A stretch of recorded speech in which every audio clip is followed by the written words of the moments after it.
Hey guys, tonight we're unraveling a story. You didn't know you needed a myth, so utterly sideways, it's hard to tell whether it was dreamed up during a nap or about one. Picture this. Soft golden light over Mount Olympus, a pile of half-eaten grapes, a scroll fluttering in the breeze that reads, Nap Tax Implementation, Draft 47. You're walking beside Hermes, the most hyperactive god in history, who's trying to regulate rest and immediately loses track of his own rules. Welcome to the myth, where sleep is currency, and one minor deity tries to tax dreams without falling asleep mid-sentence. Spoiler, you probably won't survive this as a business model, especially if you've ever hit snooze more than twice. So, before you get comfortable, take a moment to like the video and subscribe, but only if you genuinely enjoy what I do here. And if you're listening from somewhere cozy tonight, drop your location and your local time in the comments. Always fun to see who's dozing off in what time zone. Now, dim the lights, maybe turn on a fan for that soft background hum, and let's ease into tonight's journey together. It begins, not surprisingly, with a baby. You trudge across a sleepy mountainside in Arcadia, boots soft on thyme and goat droppings. Somewhere between the ridges, a newborn god has just pulled off his first heist. Baby Hermes, not even a day old, has wriggled free of his cradle, tiptoed out of Maya's cave, and stolen 50 sacred cattle from his half-brother Apollo. And you know what? He's loving it. What the myths don't usually mention is that Hermes, in the process of dragging those bewildered cows backward across a river to hide their tracks, also happened to scribble something down in a napkin-sized scroll. A simple thought, a flash of chaotic genius, time spent sleeping, whistle unpaid time. Must fix this. Thus, the earliest known seed of the nap tax was planted probably between yawns. Hermes, being Hermes, is already thinking 3 scams ahead. He realizes if he can make sleep measurable, he can monetize it. Everyone naps. Therefore, everyone pays, or at least they owe something. Divine slumber becomes taxable slumber. A sleepy population is a compliant one. And somewhere deep in his baby god heart, Hermes thinks, I can make this work. He hasn't worked out the math yet, or the compliance process, or where mortals will store their nap receipts.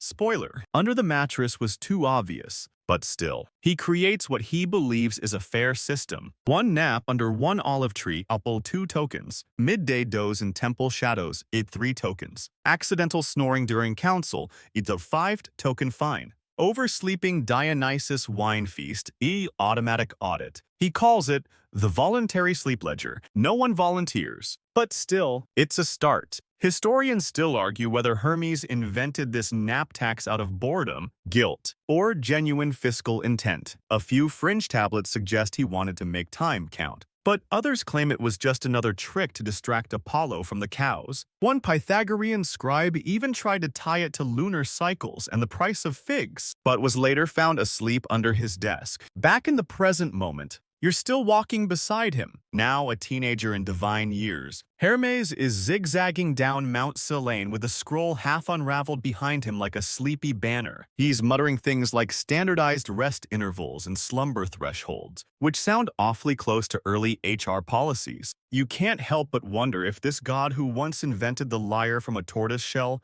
is now trying to invent capitalism from a blanket. He stops abruptly. Ahead of you is a fig farmer, snoring in his hammock. Hermes crouches beside him, pulls out a tiny charcoal pencil, and starts calculating something on his scroll. You peer over his shoulder. It says, Aprox, 40 minutes reclining, light drool, no dreams detected, class 2 nap, charge, 5 tokens. He leaves a stone on the man's chest with the fee etched on it, then bolts into the underbrush with a giggle. The fig farmer doesn't stir. He'll wake up wondering why he owes a god 4.5 rocks and whether dreams really do cost extra. You continue down the path, the air thick with the smell of cypress and bureaucracy. Hermes is already plotting ways to streamline his new invention. Maybe a god-wide system. Maybe a dream valuation chart. Maybe an app if mortals ever invent those. But right now, he's mainly focused on branding. He tries out names aloud. The Slumber Subscription,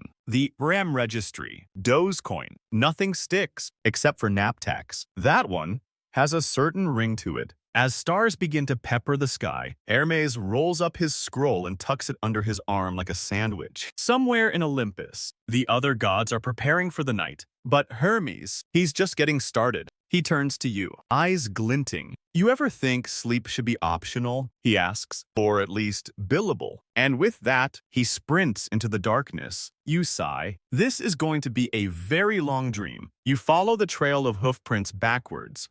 Yes, backwards, because Hermes, at less than 24 hours old, is already a master of reverse logic and low-grade deception. The grass is freshly trampled, but in reverse arcs, and little tufts of fleece cling to branches far too high for any mortal baby to reach. Clearly, divine mischief has legs, and it's not just any cows Hermes has stolen. These are Apollo's prized cattle, solar-fed, gold-sheened, probably glowing slightly in the dark. Sacred beasts with names like Sunbeam and Stakeless. Apollo is not going to be chill about this. You trudge past a startled lizard who hisses something about divine toddlers being the worst, before vanishing under a rock. By the time you reach the riverside meadow, the baby god is nowhere in sight. But there's a stone, a warm one, humming faintly. It reads, "Hermes was here. Pay your nap dues." More info to come. And suddenly, you realize you're in the middle of history's first divine economic pilot program. Back on Mount Olympus, Apollo is furious in the most radiant, musical way imaginable. He plays an angry tune on his lyre that curdles wine and makes birds fall from trees mid-flight. When he discovers the cow's missing, his reaction is less "who took my stuff" and more "who dares disrespect my solar brand."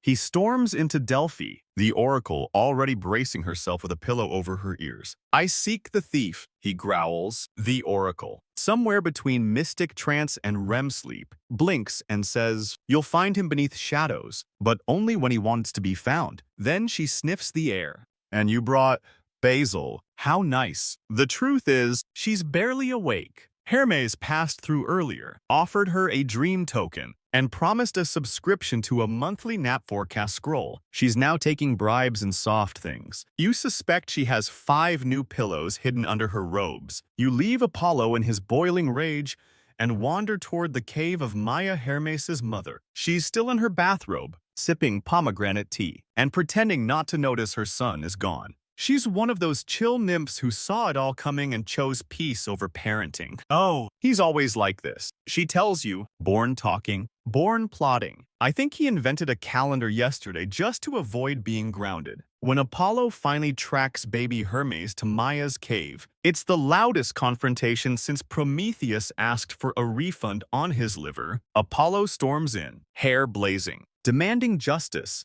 Hermes, swaddled in innocence, just blinks sleepily and says, "I'm sorry. Were you saying something? I was dreaming about sheep." Apollo sputters, "You stole my sacred cattle." Hermes yawns, "Define steal." "Maybe I was borrowing potential." Zeus, of course, gets involved. You follow them all up the mountain for a divine tribunal that feels like a cross between a school principal meeting and a very caffeinated TED Talk. Hermes, still barely out of diapers, delivers a speech about economic flow, celestial rest regulation, and monetizing downtime. He even draws a little graph in the dirt with a stick, showing that the average Olympian naps at least 3-7 times per day, and that this untracked sleep poses a major inefficiency in divine productivity metrics. Zeus, trying not to laugh, strokes his beard. "You're suggesting we, tax napping?" Hermes nods solemnly. "Yes, I call it the nap tax, based on nap frequency, snore length, dream vividness, and whether or not drool is involved."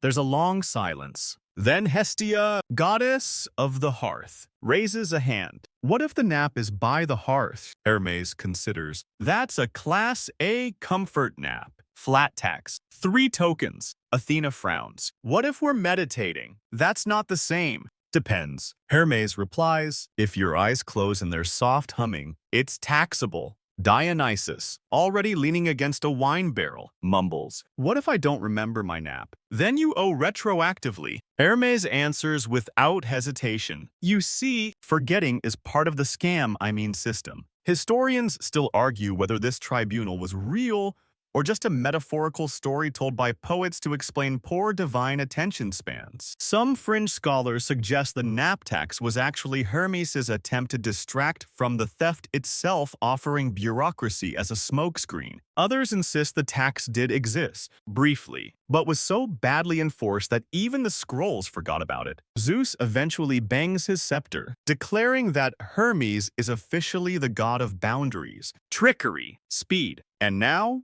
regulated unconsciousness. Approved, he grumbles. But I expect at least one form submitted before breakfast. You leave the scene with Hermes beaming, Apollo grumbling, and a long list of gods already planning nap loopholes. Later, as you pass back through the mortal world, you spot a shepherd snoring gently beneath a fig tree. On his chest is a nap token, a flat silver disc etched with a feather. He stirs slightly, mutters something about overdue dreams, and rolls over. A breeze stirs the grass. Somewhere in the clouds, Hermes is already losing track of the ledger. Apollo is still fuming. Somewhere above the clouds, he paces back and forth, sunlight flaring every time he huffs. His cattle, those radiant symbols of purity, order, and solar elegance, were not only stolen by a literal baby, but now tied to an imaginary economy where sleep is monetized and no one understands the conversion rate. You follow him into his personal sun temple, where golden lyres hang like wind chimes,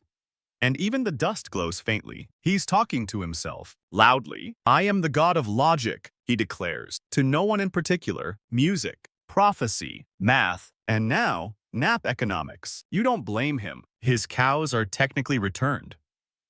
Hermes made sure of that after the trial, but they came back a little weirder. One has a lyre carved into its flank. Another wears sandals. One just hums in iambic pentameter. But what really grinds Apollo's sun-drenched gears is that everyone else seems to be into it. Gods are whispering about nap credits. The nymphs in the lower glades are trading pillow tokens under the table. Even Pan is reportedly launching a nap insurance agency that only accepts payment in reeds and soft cheese. So Apollo does what he always does when his dignity is injured. He complains to the oracle. You follow him down the winding path to Delphi. The air grows heavier with incense and faint disinterest. The oracle is already half asleep, nestled into a cushion that may or may not have been a sacrificial goat at one point. Her eyelids flutter open as Apollo approaches, and she sighs. You again? Apollo frowns. I seek answers. You always seek answers, she mutters, adjusting a blanket of ceremonial importance. Have you tried seeking less? I demand a prophecy. You always do. He huffs. What do you see in the matter of nap taxation? The oracle stretches, looks up, and says, there will be many naps, and few who remember why, which is both cryptic and exactly how most governments describe tax policy. Apollo tries again.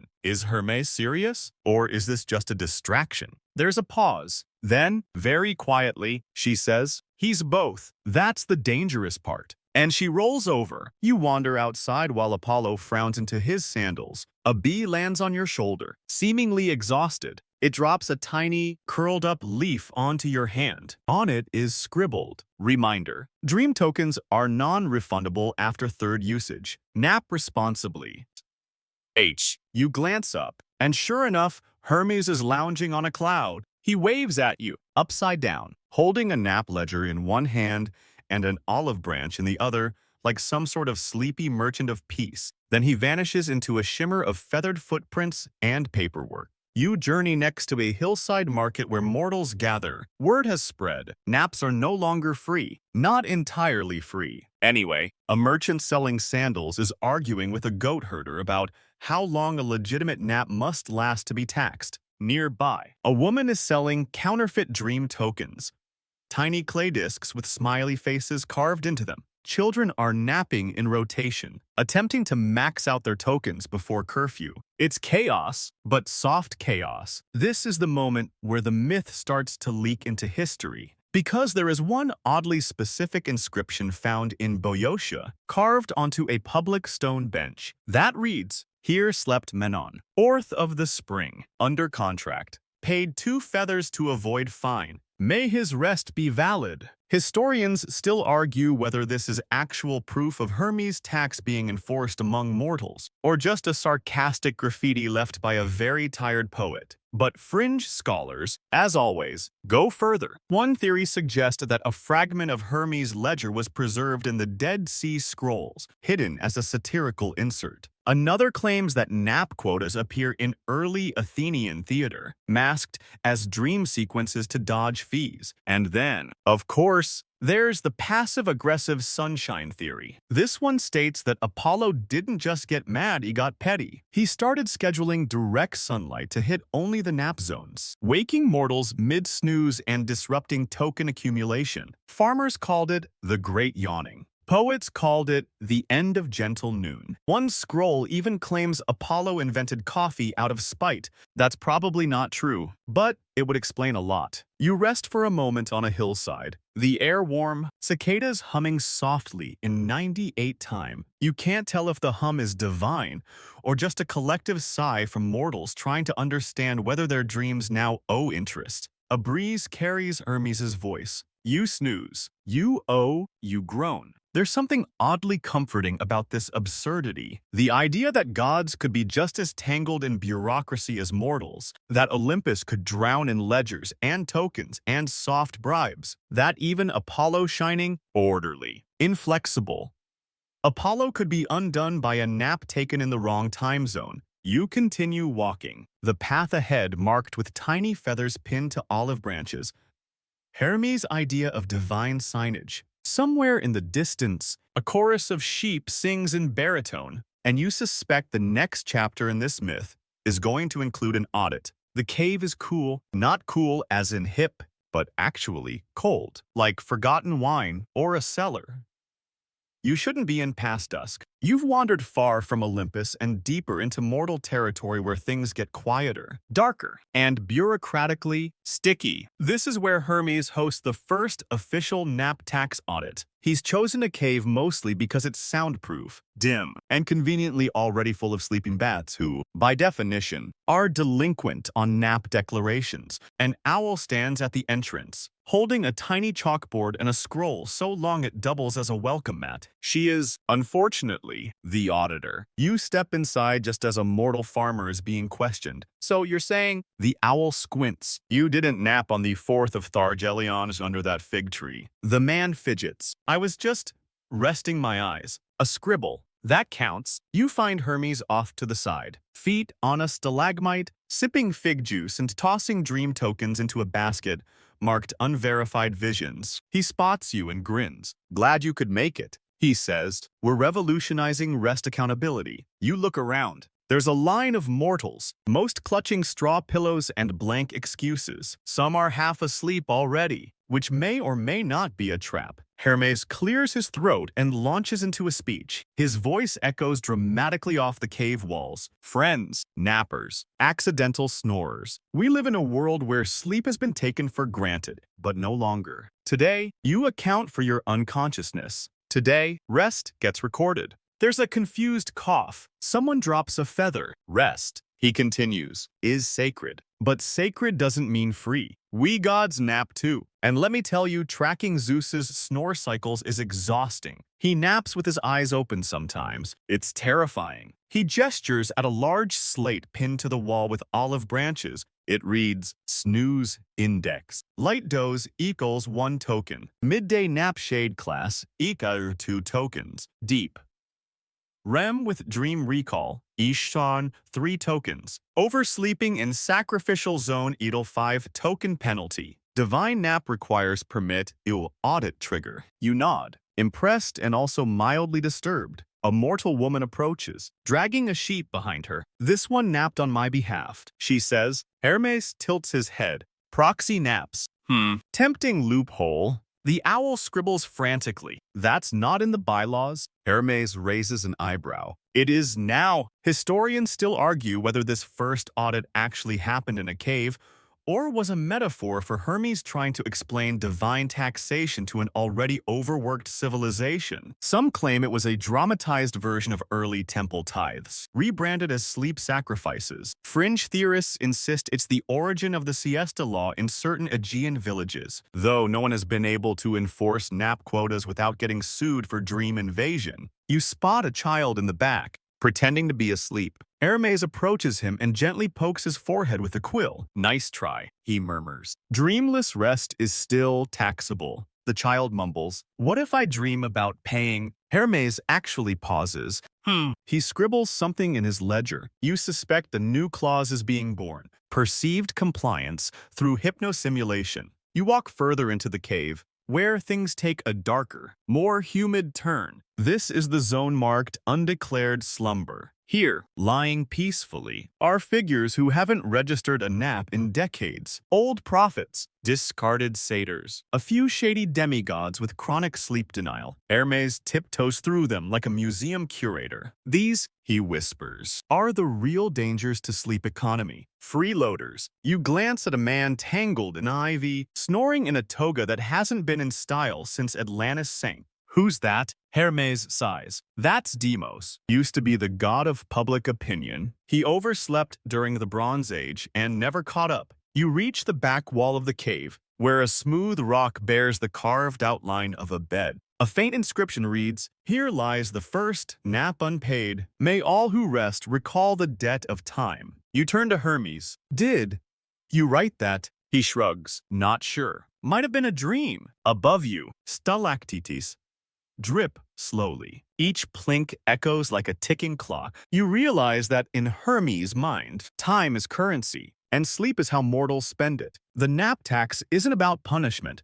It's about proving that nothing is truly idle. Even in dreams, there's accounting. You leave the cave in silence, your feet crunching over dried feathers and lost receipts. Outside, a lazy breeze stirs. A goat naps on a rock, unbothered. You stare at it. The owl appears beside you and whispers, "He's behind on 3 declarations. I'm watching him." Hermes is already sprinting off into the distance, chasing a new idea called interest on borrowed dreams. You don't ask, you just follow, more tired than before. You catch up with Hermes as he's stringing a hammock between 2 Corinthian columns that were never meant to bear anything softer than prophecy. He's humming to himself, some lazy melody no mortal would ever remember, and scribbling new symbols on a flat sheet of bark. The ink glows faintly, probably not healthy. You glance over his shoulder and spot the latest evolution of the tax plan, the NAP credit system. Hermes, having realized that taxation alone wasn't inspiring enough, has flipped the scroll and added a loyalty program. Naps, if done responsibly and with proper dream documentation, can now earn credits redeemable for tokens, light divine favors, or extra minutes in the afterlife recliner. You raise an eyebrow. He grins. Gamification. He says, "It's how mortals stay motivated." You sigh.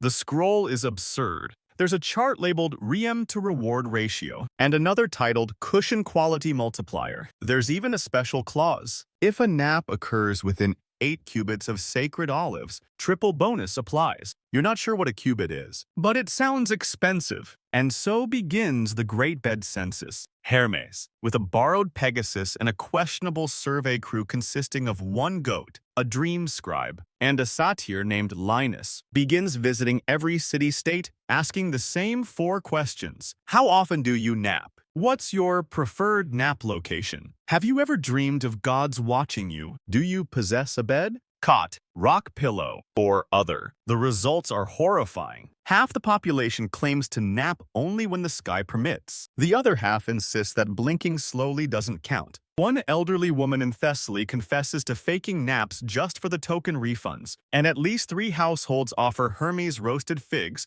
to forget they snore through temple sermons. Still, the data flows in. Hermes creates categories: Class 1 sleepers, compliant, consistent, dreams of ambrosia. Class 2 sleepers, occasional nappers, snore intermittently, dream of sea cucumbers. Class 3 denialists, claim they rest their bones, not their minds. Class 4 philosophers, ask too many questions, taxed double. The census even attempts to assess furniture. You accompany Hermes to a home in Corinth. The homeowner, a weaver named Gylia, shows off a threadbare mattress filled with oat husks and optimism. Nap-worthy, she asks. Hermes bounces on it once and writes, Level 2, sufficient but spiritually brittle. He leaves her one feather and a small sticker with his face on it. The sticker says, Thank you for your conscious unconsciousness. It spreads like wildfire. Soon, people are decorating their sleep spaces with nap-compliant stickers. Tavern walls feature framed Class 1 sleep licenses. Children trade feathers like lunch tokens. Even Dionysus, god of intoxicated collapse, reluctantly signs up for a bi-weekly sleep survey.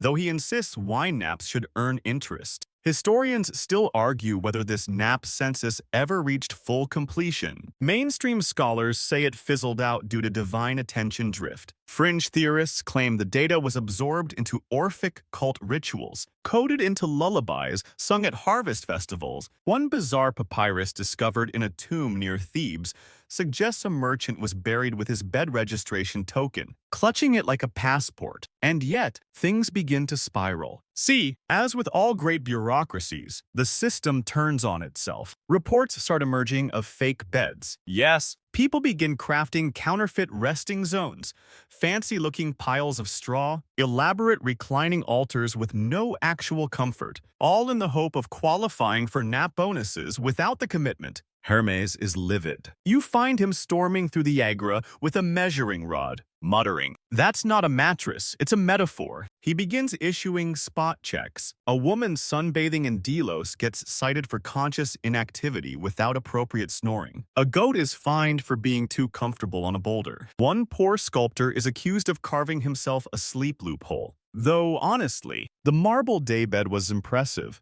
Meanwhile, Zeus watches from Olympus and snorts. He's turned dreams into debt. He chuckles, flipping over in his thundercloud. The gods are split. Hera has started a token savings club. Athena is writing a counter policy called Wakeful Wisdom. Poseidon ignores it all and naps on the seafloor, mumbling something about tidal-based snoozing rights. You travel next to a small village at the foot of Mount Parnassus. Here, Hermes attempts something radical. Sleep subsidies. Yes, he actually tries rewarding naps. People who nap responsibly for 30 minutes under designated divine shade zones receive bonus feathers. The zones are marked with little signs. Quietude in progress.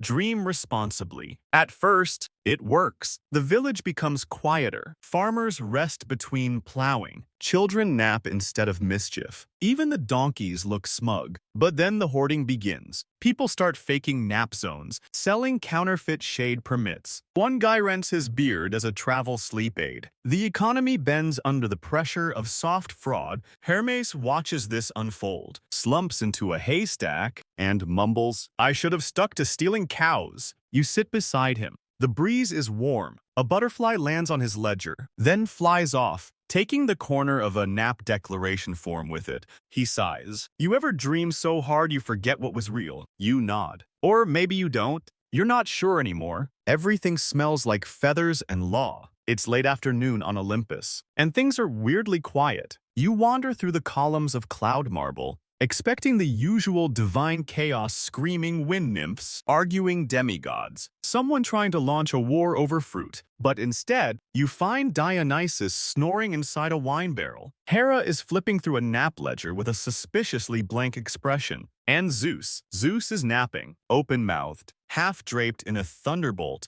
snoring with the rhythm of distant earthquakes. There's a scroll tucked under his elbow with only one word stamped across the front. Exempt. Hermes sits nearby, legs dangling off the edge of a cloud, chewing olive leaves like they're sunflower seeds. He's staring at the sky like someone who just watched his startup go public, then immediately crash into Mount Ida. So, he says, turns out when you introduce sleep economics to immortals, they stop doing anything else. You raise an eyebrow. He sighs and gestures toward the courtyard below, where a pile of dream tokens is blowing gently in the breeze. No one's picking them up, not even the gods' accountants. who are currently using ledger paper as sun visors. Zeus forgot the last 3 audit meetings. Hermes mutters. Hera pretends she didn't hear me. Dionysus filed for divine unconscious status. And Hestia just leaves me cookies instead of actual declarations. You're not sure whether to laugh or lie down. Across the way, Athena walks by with an enormous scroll labeled countermeasures, sleep incentives versus lazy catastrophes. She doesn't stop.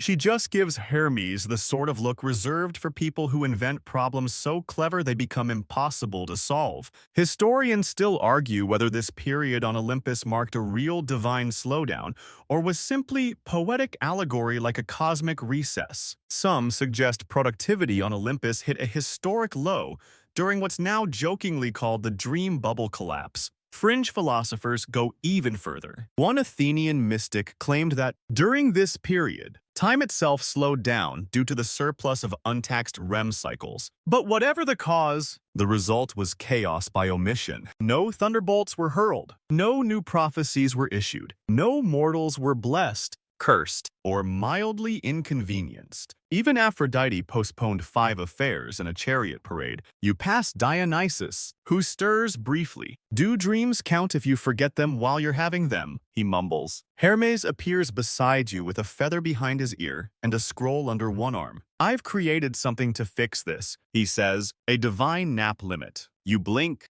A what? 3 naps per god, per day. Anything more triggers a reset audit. He hands you a pamphlet. It's already smudged with honey and ink. The plan is called Project Awakening. Key points include designated waking hours on Olympus, group stretching led by Artemis, nap vouchers with expiration dates, introduction of a snooze loop.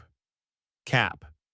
Gods who keep re-napping are placed on the oracle's wall of suspicion. The idea is both brilliant and doomed, because even as Hermes tries to enforce it, the gods are ahead of him. Ares argues that battle meditation doesn't count. Hera claims divine dreams are above audit. Poseidon launches a sleep tsunami just to dodge participation. And Dionysus, he starts charging others to nap in his wine barrels, rebranding them as nap caves TM. Hermes confronts him. You're monetizing sleep inside my system. Dionysus shrugs. So are you. You leave them mid-argument and wander into Hera's temple, where a quiet rebellion is in bloom. There, tucked between columns and tapestries, is a secret group, the Untaxed 8. Aphrodite, Artemis, Hephaestus, Hecate, Eros, Pan, Nemesis, and one extremely sleepy dryad. They've formed a coalition against Hermes's policies. Their mission, reclaim divine rest as sacred, not taxable. You overhear a hushed chant.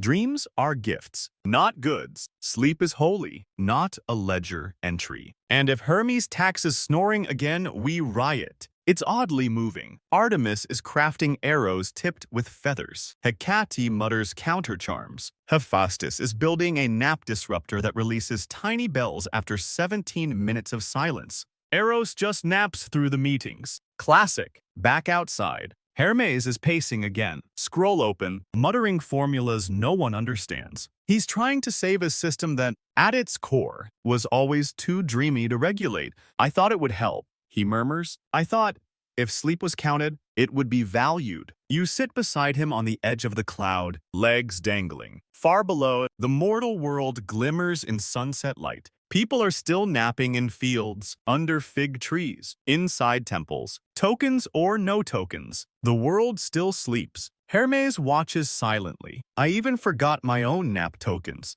he admits. Then, with a small, helpless smile, he pulls one from behind his ear. It's dusty, cracked, and probably expired. Guess I owe myself a rest. You descend now away from Olympus, away from the bickering gods, and into the place where everything feels a little too still, the underworld. Tartarus, to be specific. Not your usual vacation spot. But hey, bureaucracy doesn't stop at the surface. As you step through the damp shadows, you notice the faint, sulfurous smell of regret. The walls pulse gently, like they're breathing in slow motion. A river trickles by, not the famous Styx, but a lesser-known tributary called the Stream of Snoozed Responsibilities. You're not alone. A very large, very exhausted Cerberus lifts one of his 3 heads and sighs. The other 2 continue snoring. Around his neck are 3 nap tokens, all expired, dangling like cursed ID badges. Hermes appears beside you,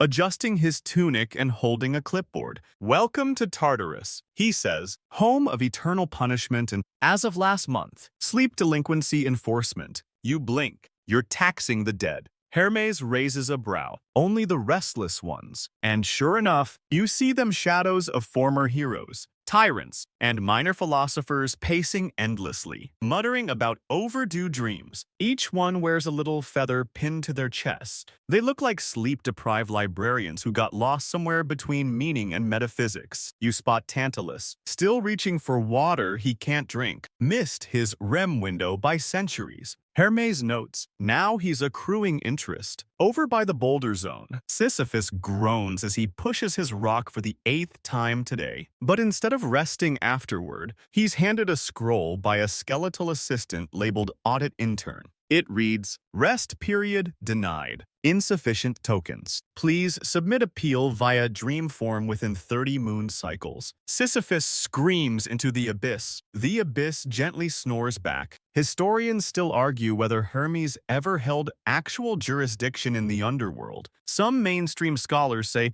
it was symbolic, a commentary on mortal labor systems extended into death. Others claim Hermes negotiated a side deal with Hades during a wine-soaked symposium and forgot to cancel it the next morning. Fringe theorists point to a fragment of a shattered urn in Boeotia, where a winged figure labeled Hermes is shown balancing a scale, one side with feathers, the other with dreams. Interpretations vary wildly. But here, right now, in this weirdly cozy section of Tartarus, things are very real. You follow Hermes into the records chamber. Inside, 3 shades ghostly.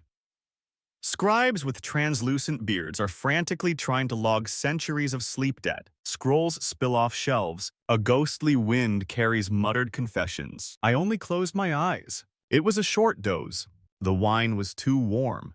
Each new entry is stamped with a feather, a time code, and something called a snore frequency modifier. In the back corner, Persephone sits, sipping pomegranate tea, eyebrows raised. "I didn't approve this," she murmurs. Hermes shrugs. "But you didn't say no," she sighs. You realize the fields of asphodel are now full of dream hoarders. He flinches. "I might have noticed a feather surplus. Someone buried a whole mattress to try and get into Elysium," she adds, deadpan. "It was embroidered with your face." Outside, you pass the Eternals, the shades who refuse sleep for lifetimes, obsessed with glory or revenge. Now they're being fined retroactively. One hero tries to argue that being haunted by dreams counts as overpayment. Hermes jots it down and says, "I'll get back to you." You approach the central ledger carved in obsidian, glowing faintly. It pulses with every unpaid nap across eternity. Hermes runs his hand along the surface. "It was never supposed to get this big," he mutters. You ask him why he did it. Why try to tax dreams? Why turn sleep into a scroll, a token,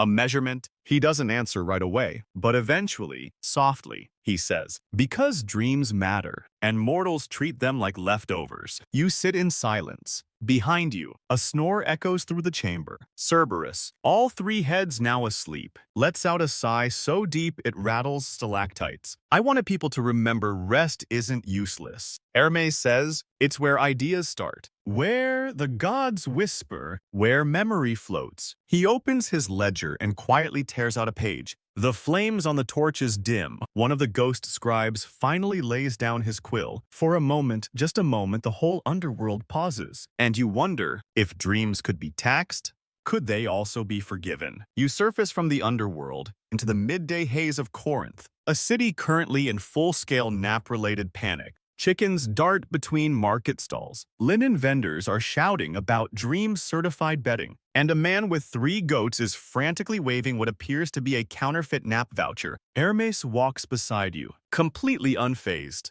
"This," he announces, "is what innovation looks like." You stare at a group of toga-clad townsfolk chanting slogans. "Down with those debts. Feathers are not currency." Hermes, wake up. They're gathered in the main plaza, surrounding an enormous pile of mattresses. Yes, the Great Mattress Rebellion has begun. It started small. A few citizens, tired of being taxed for temple naps or shaded loafing, decided to hoard their nap assets. First came the feathers.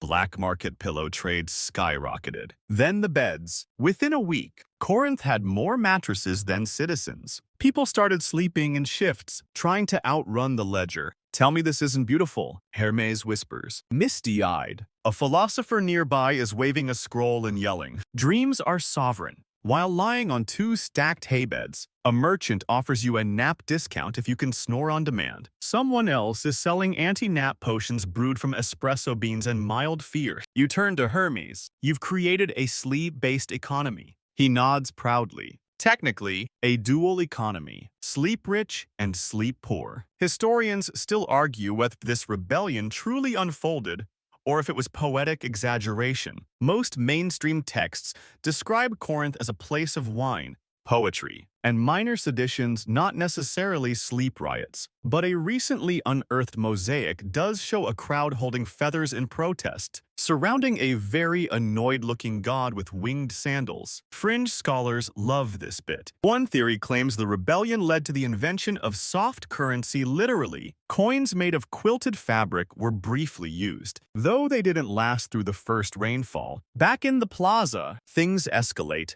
The crowd hoists a mattress onto a cart and parades it like a holy relic. Someone begins preaching the gospel of uncounted sleep, claiming all naps are sacred and should be free from surveillance. A goat in a crown is declared minister of rest. Hermes, undeterred, pulls out a new scroll titled Proposed Rest Reforms. V3. 2. Section A. Mattress.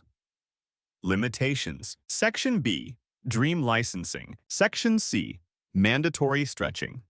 After each nap, the crowd doesn't respond well. Someone throws a pillow at him. Another launches a stuffed goose. Hermes ducks, grinning. Every good system needs pressure testing, he mutters. You're pulled into a side alley by a man in a sleep mask and a suspiciously quiet toga. We're the underground nappers, he whispers. We don't register. We don't report. We dream wild and free. You glance around. The alley is full of hammocks, tiny beds, even a blanket fort made of temple donation sheets. These people are rebelling by oversleeping. Every nap we take is an act of resistance. He says, we're owed rest. One woman leans forward. Have you heard about the Deep Sleepers Pact? We're planning a 24-hour blackout. Total unconsciousness. Hermes finds you before you can respond. Time to go, he says, dodging another cushion. They're starting to form pillow militias. As you flee the plaza, a group of children toss sleep tokens into a fountain, wishing for nap amnesty. A dog naps beside them. He will, inevitably, be fined. You reach the city gates just as a man bursts past you, waving a proclamation.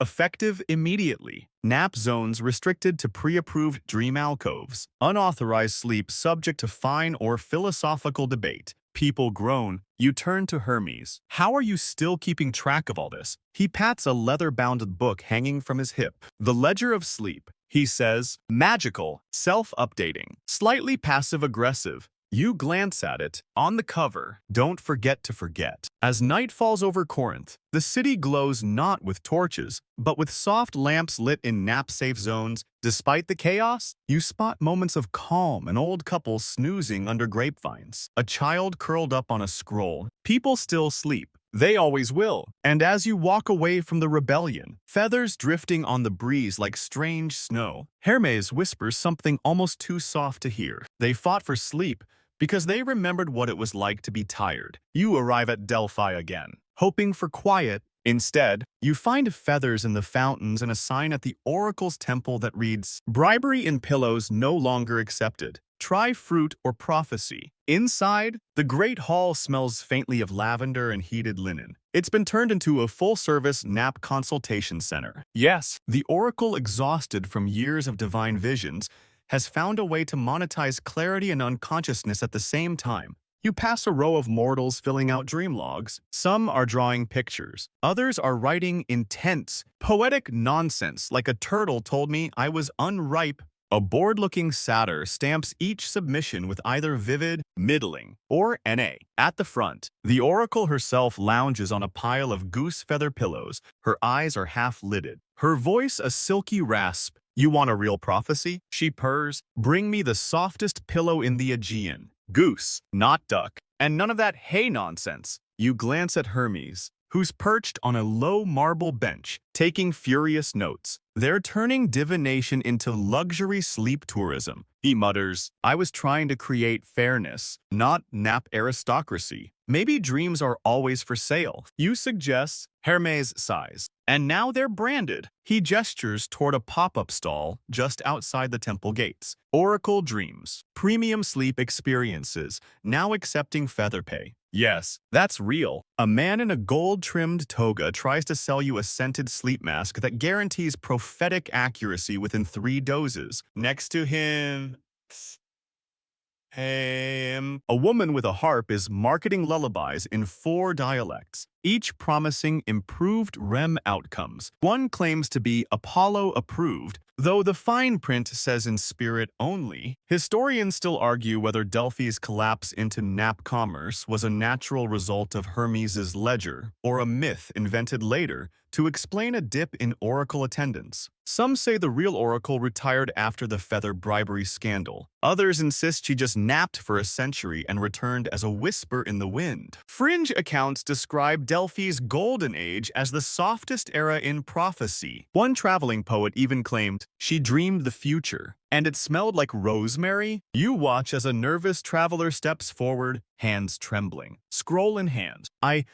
I dreamed I was a loaf of bread. He says, does that mean my taxes are complete? The oracle opens one eye. Only if you were buttered. She waves him off. Next comes a merchant who's been dreaming in installments. Every night, the same dream continues where it left off. Hermes immediately tries to tax each chapter separately until the oracle snaps. One dream, one charge. Don't get greedy. Hermes folds his arms. It's not greed. It's layered billing. The oracle rolls her eyes and sinks deeper into the cushions. That night, you walk through the temple's rear garden, normally a quiet grove for reflection. Now it's filled with pillow trees. Yes, trees covered in cushions tied with ribbon and dried fig leaves. Worshippers hang nap tokens from the branches as offerings. You overhear a whispered prayer. May my dreams be vivid, my fees forgiven, and my snore soft enough to avoid penalty. Hermes leans on a marble column beside you, scowling. This wasn't supposed to be a religion. You glance at him. Isn't everything eventually? The next morning, a new decree appears across temple doors. Nap consultations temporarily paused. Oracle experiencing divine burnout. Please check back after full cycle dream reset. People groan. Some nap right there in protest. One man starts chanting, "Free the feather," but falls asleep before he hits the chorus. Hermes turns to you, rubbing his eyes. I think I broke sleep. You want to comfort him, but he's not wrong. The dream economy he birthed has spiraled into spiritual capitalism, shady bed vouchers, and a booming black market for nap-friendly herbs. Mortals are exhausted from tracking their own exhaustion. Some even claim their dreams now arrive with receipts. And yet, in the garden's far corner, a child naps without a token, a ledger, or a prayer, just curled up in the grass, one hand under their cheek, breathing soft and slow. Hermes sees it too. For once, he says nothing. You sit beside him under the pillow trees, no ledgers in sight, and for a moment, everything is quiet. You arrive in Athens expecting philosophy and end up in something closer to a spreadsheet nightmare. The city-state that once prided itself on the clarity of thought, the sharpness of speech, and the pursuit of ideals, has gone fully bureaucratic. And the culprit, the nap optimization board. It began innocently. A few intellectuals at the Stoa gathered to ponder the Platonic ideal nap, a rest so pure, so unburdened by the chaos of flesh, that it would align your soul with the celestial spheres. But then someone tried to measure it. And now, you're looking at a massive chalkboard labeled Nap Index, Body-to-Soul Ratio Efficiency, V7. Want. Below that, supine position, +3 clarity. North-facing Itza Ism +1 cosmic alignment. Linen sheets required. Dreams involving geometry equals tax deductible. Socrates would cry. You stroll past a gathering at the Knicks,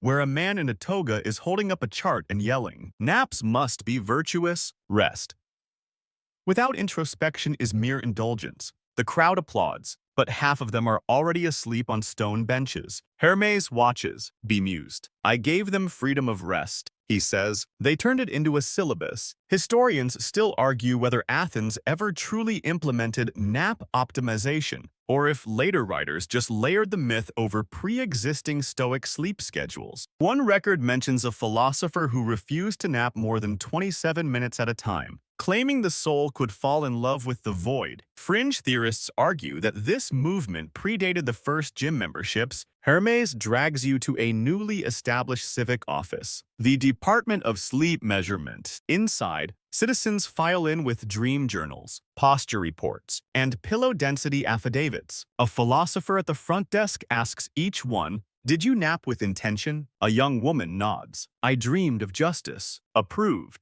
A nervous man says, "I dreamed of running from bees." Was it metaphorical? I don't think so. He is denied. A bell rings and the next citizen steps forward. You watch in disbelief as an actual sleep tribunal begins. 3 judges in sand-colored robes examine nap patterns and dream themes. The defense argues for unconscious contemplation. The prosecution claims it was just emotional procrastination. The jury, 10 randomly selected insomniacs. Hermes leans in and whispers, "It's like watching law school get swallowed by a duvet." You move on to the academy, where Plato himself, yes, the mythic version, toga and all, is delivering a lecture titled "On the Shadows Cast by Sleep and the Caves Within." He's diagramming dream states on a tablet, trying to map where ideas come from during slumber. One student raises a hand. "What if we nap during class?" Plato pauses. Then the dream becomes the lesson. Half the students immediately lie down. In the garden, another scholar has set up a nap lab, testing olive oil diffusers to see which ones increase dream recall. A sign hangs over her tent. Smell is the portal to mythic sleep.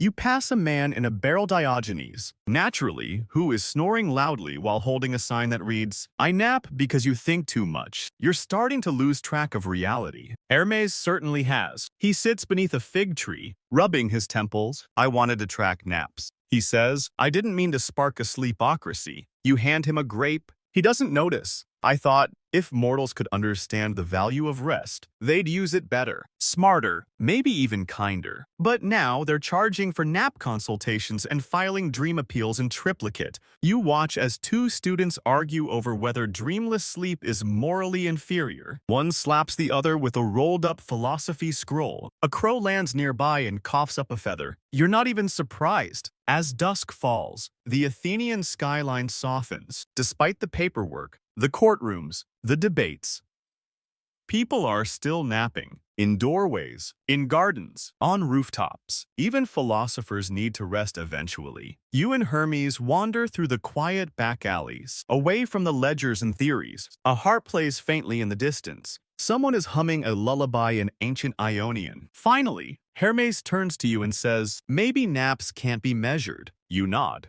He smiles, "But I'm still charging that guy for snoring through democracy." You're chasing Hermes now, literally. He's running full speed down a hillside outside Thebes, scrolls flying behind him like chaotic wings. You yell after him, but he doesn't stop. He's shouting something about the ledger. The ledger. It's gone. You finally catch up with him near a small creek, where he's kneeling in the mud, sifting through soggy feathers and scraps of parchment. His hair's a mess. His sandals are on backwards. His divine aura is flickering. The ledger's gone. He gasps, eyes wide. The master scroll, the whole system, every nap ever taken, every token logged, every dream declaration gone. You crouch beside him, confused. "What do you mean, gone?" Hermes holds up a scrap of scroll, still damp and half-legible. On it is a doodle of a swan, smiling smugly, followed by the words, "This page has been conceptually relocated." You blink. Are you saying, "A swan stole your nap tax records"? Hermes looks you dead in the eye. I knew I couldn't trust that bird. The story, like most Hermes stories, gets stranger by the second. Apparently, the swan in question has been around since day 2 of the nap tax. At first, just delivering scrolls, then hoarding them, then, very quietly, developing opinions. "I caught it once," Hermes mutters, nesting on a ledger. "Claimed it was just warm. I should have seen the signs. Now the swan is gone." and so is everything. Historians still argue whether this moment in the myth was meant to symbolize divine fallibility or is just a wildly overextended metaphor about bureaucracy drowning in its own quill feathers. Fringe theorists have dubbed the bird Cygnus the Auditor and believe it represents entropy, subconscious guilt, or even unregistered naps from the dream realm. But right now, Hermes is panicking. I had it all, every declaration, every loophole. That thing knows too much. You follow him to a small shrine built entirely of reeds and twine clearly swan-made. Inside are scraps of dreams, nap tokens, and one perfectly folded pillowcase embroidered with the phrase, "Sleep belongs to no god." Poetic, you whisper, infuriating. Hermes huffs. A small scroll lies at the center. You unroll it. It reads, "Dear Hermes, I did not steal the ledger. I liberated it." You confuse sleep with structure. Dreams do not thrive in cages. Sincerely, the Swan.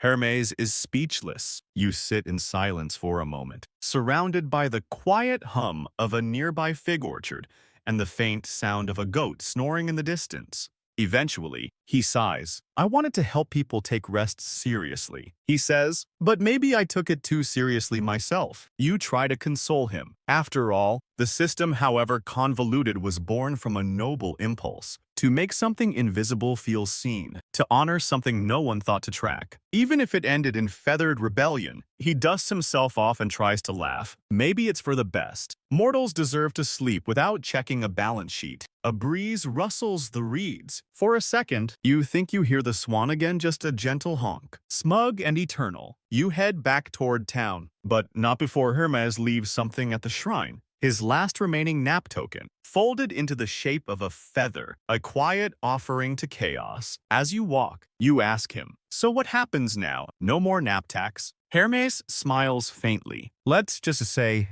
it's optional." You both laugh. Then a pigeon flies overhead and drops what looks suspiciously like a miniature audit notice. Hermes groans. "Oh no, don't tell me the pigeons are unionizing." You find yourself near the windswept hills outside of Troy now. The sky is streaked with orange and gray, and everything feels heavy, like the air itself hasn't slept properly in weeks. Hermes trudges beside you, kicking olive pits, dragging his now pointless nap ledger like a broken kite. You both stop at a high ridge where the Greek camps once sprawled. Below, there are scattered remnants of tents, shields, and stubborn pride. This is where the great Trojan War raged for a decade, where gods meddled, heroes ranted, and nobody got a proper nap. "See?" Hermes says bitterly. "This is what happens when people ignore rest." And he's not wrong. You descend into the quiet ruins of what was once Achilles' tent. There's still a burnt cushion in the corner. Someone tried to nap through a siege, apparently, and in a nearby trench, you find a cracked bronze tablet, nap schedule suspended until further notice. Signed, Agamemnon. Hermes squints. Suspended. They never even had one. The truth hits you both. No nap policy was ever enforced during the war, which explains a lot. Achilles, famously sleepless and vengeful. Hector, weary-eyed as he faced his fate. Odysseus, sleep-deprived before the 10-year sea detour. Even Helen, pacing her tower like a trapped thought. No one slept. No one dreamed. They fought until they were hollow. There were so many speeches, Hermes mutters, so many long, dramatic speeches. All they needed was a nap. Historians still argue whether sleep deprivation contributed to the length of the Trojan War. Some say it was divine will. Others cite a lack of feather infrastructure. Fringe scholars blame collective heroic insomnia, a condition exacerbated by close proximity to prophecy and sand. You step into a nearby tent, Menelaus's maybe. Inside, you find parchment fragments of a nap request form. Submitted, 7th year, 3rd month. Request. 1 hammock, medium sway. Reason, general malaise and increasing hallucinations. Status, denied. Hermes rubs his eyes. "I tried to implement it," he whispers. "I really did." But Ares tore up the first draft, said, "Real warriors dream with their eyes open."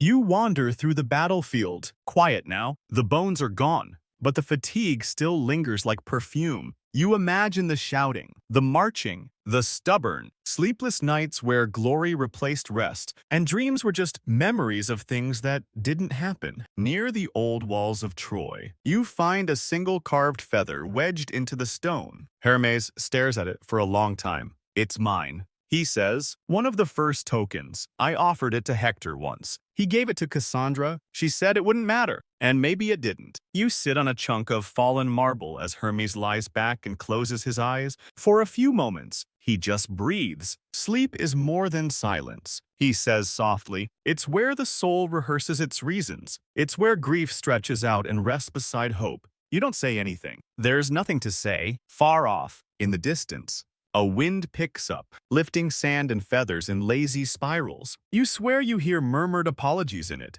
Or maybe it's just the old tense exhaling. As you leave the battlefield, you pass a small olive tree growing where the wooden horse once rolled. At its base, a child naps, untouched, unregistered, and deeply at peace. Hermes smiles. "Maybe this time," he says, "they'll remember to rest before they ruin everything." You're in Athens again, but not the bright, bustling city of scrolls and sandals. No, this is a different kind of Athenian scene. The marble chamber of the Olympian Senate, where Hermes now stands trial. Yes, a trial, not for theft, not for mischief, not even for cow-related crimes, but for nap corruption. The chamber is vast. Echoes stretch longer than memories. The marble floor reflects everyone's sandals a little too clearly. You sit on a bench carved with owls and olive branches, watching as the gods take their seats. Zeus presides, looking both bored and mildly amused. Athena flips through a thick dossier labeled Hermes versus the Principles of Divine Rest. Ares is chewing something aggressively. Apollo is already napping with his eyes open, technically not a violation, but definitely suspicious. Hermes, still in his travel-worn sandals, stands before them holding a frayed scroll, a half-empty ledger, and what appears to be a crushed pillow token in his palm. "Gods of Olympus," he begins. "I come not to defend my nap tax, but to explain it." Zeus raises a hand. "Let's skip the poetry. Were you, or were you not, caught charging interest on REM cycles?" Hermes straightens. "Only on premium REM. You know, the ones with flying and unresolved childhood themes?" Murmurs ripple through the chamber. Aphrodite whispers, "Those are the best dreams." Athena cuts in. "Hermes, this court accuses you of 3 things: over-regulation of divine unconsciousness, creating a black market in synthetic feathers, attempting to assign monetary value to dreams of ambiguous moral tone." Hermes doesn't flinch. "I did all that," he says, "but only because no one else did." You lean forward. "This is getting good." Hermes paces a bit, the way only a god of movement can, just enough to make everyone else feel like they're not keeping up. "You sleep," he says, pointing around the room. "You all sleep. Some of you for days. Dionysus has been snoring under a fig tree since last solstice. You nap and dream and forget." He holds up his tattered ledger. "I tried to remember for you." A hush falls. Historians still argue whether this speech was real or merely an allegorical retelling of a lost play by Euripides. The lines are dramatic enough. Fringe scholars even suggest the trial never ended, only faded into mythic stasis, where justice is paused until the next divine awakening. You watch as Hestia passes around a tray of warm olive rolls, silent encouragement for both sides. "Trials on Olympus are hungry affairs," Hermes continues. "I didn't tax sleep to punish it, I taxed it to preserve it. Because mortals forget. They skip rest, they erase dreams with sunlight. But when you put something in a ledger, it matters." Poseidon grumbles. "You wrote a poem on my sleep log and charged me extra for emotional significance." Hermes shrugs. "It was a good poem." Ares stands up. "I demand combat nap clarification. If I fall asleep during battle strategy, you owe 5 tokens." Hermes says automatically. Athena rubs her temples. "Gods, he made a whole schedule." They argue. They bicker. Hermes holds steady. And then someone unexpected speaks. "It's Hera." She clears her throat and says, "He's a meddler, a pest, but he's not wrong. I've seen mortals ruin themselves chasing glory, forgetting to rest. Maybe they do need a reminder." Everyone stares. Hera never defends Hermes, not unless, Well, unless she's already planning something worse. Zeus strokes his beard theatrically. I'm prepared to issue a ruling, he declares. But first, does anyone here actually remember submitting their nap tokens this decade? Silence. Even Athena looks away. Hermes raises a single finger. I did. Twice. With footnotes. Zeus sighs. In that case, the court finds Hermes guilty of innovation, mischief, overreach, and oddly, sincerity. He bangs his thunderbolt once against the dais. Punishment. All nap tokens are hereby nullified. The ledger will be burned. Dreams will return to mystery. Sleep, once again, belongs to the dreamer. You exhale. Hermes bows, weary. As the gods file out some grumbling, some quietly pleased you see Hermes linger. He walks over to the now empty judgment pedestal and places a single, unmarked feather at its base. He whispers, "For the naps we forgot," and then he turns, shrugs at you, and mutters, "I still think I was right." You smile. You were just early. You wake up sort of, it's hard to say if you were really asleep or just dream adjacent. The air smells like dust and olive smoke. You're somewhere far from Olympus now, somewhere forgotten. Stone walls, moonlight, a breeze that feels centuries old. And at the far end of a narrow hallway, there's a box. Yes, that box. Pandora's. You shouldn't be here. Nobody should. But this is the myth of myths. The origin point for every bad idea, every escapee sorrow, every late-night what-if that ever whispered its way into mortal ears. The box is smaller than you imagined, just big enough to cradle a loaf of bread or maybe a god's regrets. Its surface is scratched, its hinges stained with stories. You approach slowly. Hermes is already sitting beside it, cross-legged, elbows on knees. "You know," he says, "when Pandora opened it, they always talk about what escaped." He gestures vaguely. Famine, fear, jealousy, all the top-tier nightmares. But there was something else. You kneel next to him, a pillow. He says, you blink. You're joking. He shakes his head. Nope. Bottom of the box, a wrinkled, slightly lumpy, divine standard issue pillow. It was supposed to be the last defense rest, in case all else failed, the thing that let mortals pause before reacting to all the chaos. He sighs, but no one saw it. They were too busy panicking, and so it sat here for centuries. He opens the box, and there it is, a very old, very tired-looking pillow, embroidered with faded threads. Take a breath. Next to it, crumpled, is a single scroll. Hermes picks it up and reads aloud. To whoever finds this, you cannot outrun unrest, but you can outnap it. Sleep is not surrender, it is survival.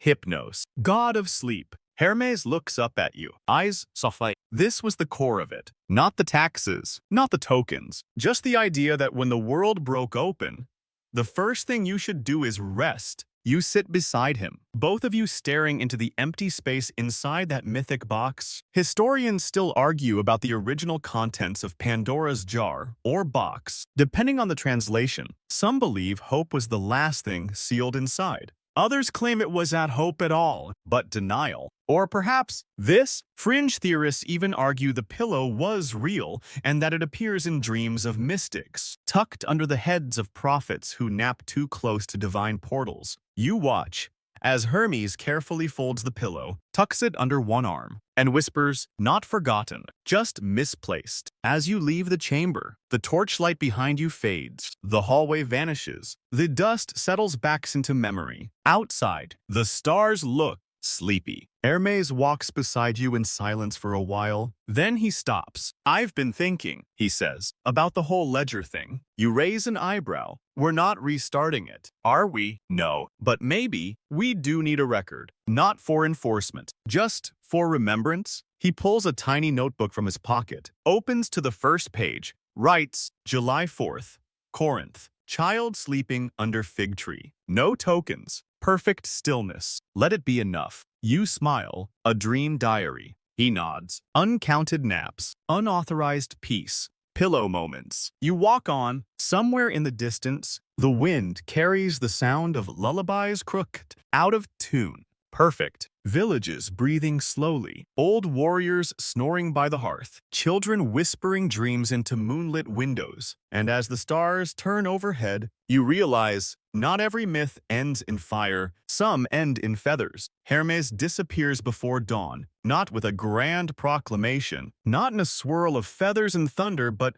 quietly. A breeze shifts, the leaves rustle, and when you turn to ask him something, he's just not there. In his place, a single nap token sits on a mossy stone, unmarked, blank, light as a sigh. You follow a hunch because that's what all good endings require, and head to Crete. It's not marked on any divine scroll, not part of the ledger, and definitely not in any authorized nap zone. But there's a cave. You find it nestled in the hills behind an abandoned olive press, hidden under overgrown fig vines. You crawl through a narrow mouth of stone and emerge into a pocket of absolute quiet. Hermes is there, asleep. He's curled on a worn mat woven from reeds, sandals kicked off, scrolls neatly stacked beneath his head like forgotten intentions. His face is peaceful, no ink stains, no ledgers, no fidgeting fingers, just breath slow, warm, uninterrupted. You sit beside him, not speaking, not daring to. You notice his winged sandals, untied and still. A few old nap tokens lie nearby, faded into the floor like shadows. One of them reads simply, "For the nap I never logged." Historians never mention this part of the myth, maybe because it's not dramatic,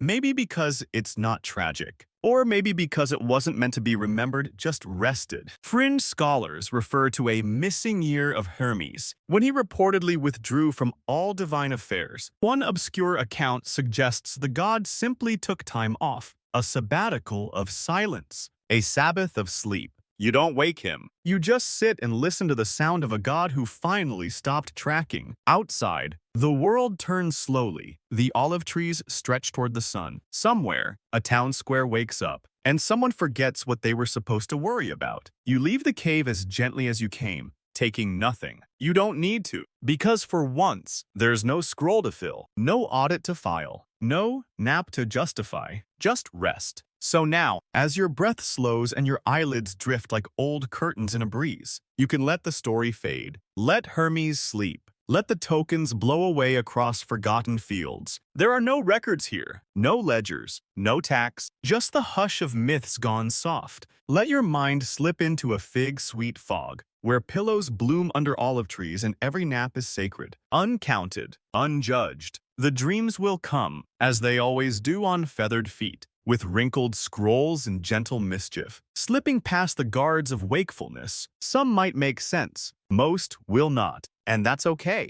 because sleep doesn't need to be explained. You don't have to remember how this story ends. You don't have to file it away. Just let it dissolve, slowly, like ink in water. You've done enough for today. You've been enough. So tuck yourself deeper beneath your blanket. Soften your breath. And if you dream of a certain god with winged shoes scribbling notes beside your pillow, let him. He's not here to charge you. He just wants to make sure you finally took a nap worth remembering. Sleep well,